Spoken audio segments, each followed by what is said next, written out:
السلام عليكم، أهلا ومرحبا بكم أحبتي في وصفة جديدة من أقوى الوصفات الناجحة والمجربة. تقوية المناعة والتخلص من آلام الحنجرة، ضيق التنفس، السعال، الكحة، وكذلك التخلص بصفة نهائية من مشاكل الجهاز التنفسي. وصفة صالحة للكبار والصغار، ونتائجها عظيمة جدا. كالعادة أحبتي بمكونات طبيعية 100%.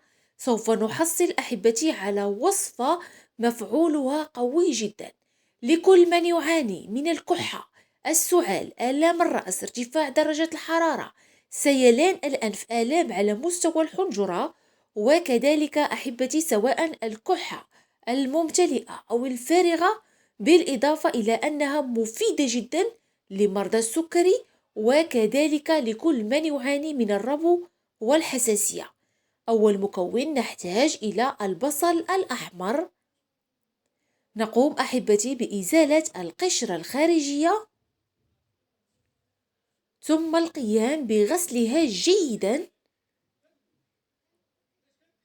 في وعاء يحتوي على الماء. بعد ذلك نقوم ببشر البصل جيدا في المبشرة الرقيقة. وصفة قوية جدا، مفعولها جبار، ونتيجة من أول استعمال. وكالعادة أحبتي لا تنسوا مشاركة الوصفة مع كل من هو مريض، ولكم كامل الأجر والثواب. نحتاج إلى كأس زجاجية، ثم نقوم أحبتي بتصفية البصل والاحتفاظ بمحلول أو ماء البصل فقط.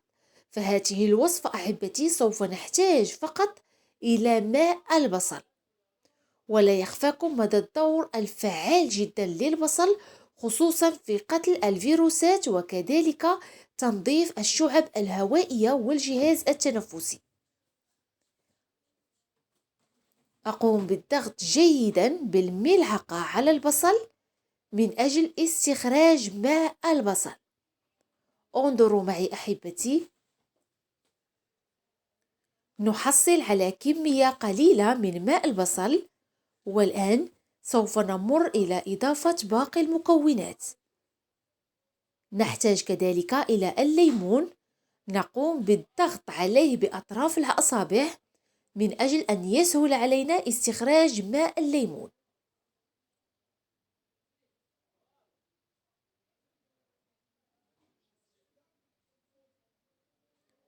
نحتاج إلى حوالي من ملعقتين إلى 3 ملاعق كبيرة من عصير الليمون،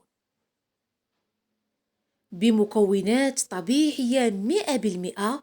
وصدقوني أحبتي أن نتائجها رائعة جدا. بمجرد استعمال الوصفة تشعرون بارتفاع في درجة الحرارة، وكذلك يحصل تعرق شديد جدا. وهذا التعرق فهو يخرج جميع السموم وكذلك المرض المتواجد بالجسم. بعد القيام بعصر الليمون جيدا، نمر الآن أحبتي إلى إضافة المكون الثالث، وهو القرنفل أو المسمار. هنا أحبتي لكم كامل الاختيار. بإمكانكم استعمال القرنفل أو المسمار على شكل أعواد، كما بإمكانكم استعمال مسحوق القرنفل. بالنسبة للكمية نقوم بأخذ ربع ملعقة صغيرة فقط، ربع ملعقة صغيرة، ما يعادل 5 حبات من القرنفل. والآن سوف أمر إلى إضافة العسل الطبيعي أو عسل النحل الحر. بالنسبة للعسل أحبتي فهو اختياري. بالنسبة لمرضى السكري بإمكانكم استعمال الوصفة دون إضافة العسل.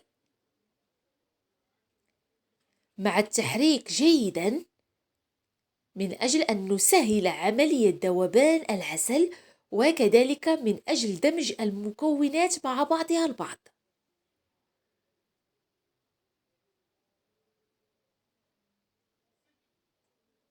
بعد ذلك أحبتي سوف نمر إلى إضافة الماء الساخن إلى درجة الغليان. كما شاهدتم معي وصفة سهلة جدا، مفعولها قوي، كما هو أنها مفيدة للغاية للكبار للصغار، وخاصة لكل من يعاني من مشاكل على مستوى الجهاز التنفسي: ارتفاع في درجة الحرارة، آلام الرأس، ضيق التنفس، آلام على مستوى الصدر، الكحة، السعال، فهي ممتازة للغاية. بعد إضافة الماء الساخن ننتظر على المحلول حتى يصبح دافئ، ثم نقوم أحبتي بتناوله أو شربه قبل النوم، سواء كنتم سوف تأخذون قيلولة أو كذلك في الليل. فهذا المشروب يشرب أحبتي قبل النوم من أجل التعرق، وكذلك من أجل أن يعطيكم نتيجة سريعة وفورية. وبمجرد القيام بشربه تقومون أحبتي بأخذ قسط من الراحة ووضع غطاء ساخن من أجل أن يسهل على الجسم استخراج العرق واستخراج السموم. وبمجرد الاستيقاظ من النوم تحسون براحة شديدة جدا، كما وأن جميع الأعراض تختفي بصفة نهائية. كانت أحبتي هذه وصفتي لكم لليوم. كالعادة لا تنسوا وضع لايك للفيديو ومشاركة الوصفة مع كل من هو في حاجة إليها. إلى اللقاء.